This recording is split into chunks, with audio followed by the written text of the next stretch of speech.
আপনার হোবার ছাড়া এই যে বাল্বগুলো আপনি যে ছড়াই ছিটিয়ে দিচ্ছেন, যেভাবে তাপ নিয়ন্ত্রণ করতেছেন, এইভাবে কিন্তু একটা ব্রুডিং ঘরে কিন্তু তাপমাত্রা নিয়ন্ত্রণ হয় না।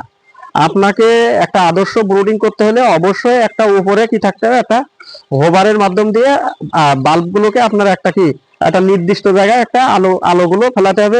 পড়লে কি হবে, মুরগির যে পেটে যে কুসুমটা থাকে, ডিমের ডিমের যে কুসুম থাকে, এটা কিন্তু দ্রুত শুকায় যায় এবং তারা দ্রুত কিন্তু রোগ রোগ মুক্তি হয় এবং এই বার্ডের যে ইমিউনিটিও কিন্তু অনেকাংশে বেড়ে যায়। এবং তো এটা আমি এখন একটা দেখালাম যে এটা খোলা পদ্ধতিতে হোবার ছাড়া একটা ব্রুডিং। এখন আপনাদের আমি দেখাবো হচ্ছে হোবার দেওয়া একটা ব্রুডিং ঘর, একটা ব্রুডিং শেড। হ্যাঁ, তো আপনি যেহেতু আপনি লেয়ার খামারের সাথে সংযুক্ত এবং আপনি লেয়ার সম্পর্কে অনেক জানার একটা ইচ্ছা আগ্রহ থাকে, তো এটা হচ্ছে একটা আদর্শ একটা ব্রুডিং ঘর। দেখেন তাপটা কিন্তু কি এক জায়গায় সুন্দরভাবে পড়তেছে, বাইরে কিন্তু কোনো তাপগুলো বের হচ্ছে না।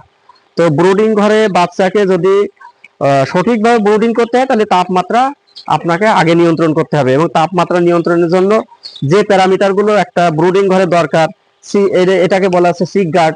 হ্যাঁ, এটা ওভার, নিচে বাল্ব আছে, এই যে খাবার ট্রে, পানির পাত্র, হ্যাঁ, এগুলো একটা সামঞ্জস্য আকারে থাকতে হবে। এবং আপনার যে নিচে যে পেপারটা ব্যবহার করবেন, এই পেপারটা কিন্তু 72 ঘন্টা পরে আপনি এটা বাদ দিয়ে দিবেন। এবং এবং পেপারটা কিন্তু যে 3 দিন থাকবে, 3 দিন কিন্তু বারবার কিন্তু কি করতে হবে, রোটেশন আকারে এটা কিন্তু বাদ দিতে হবে যেগুলো নষ্ট হয়ে গেছে।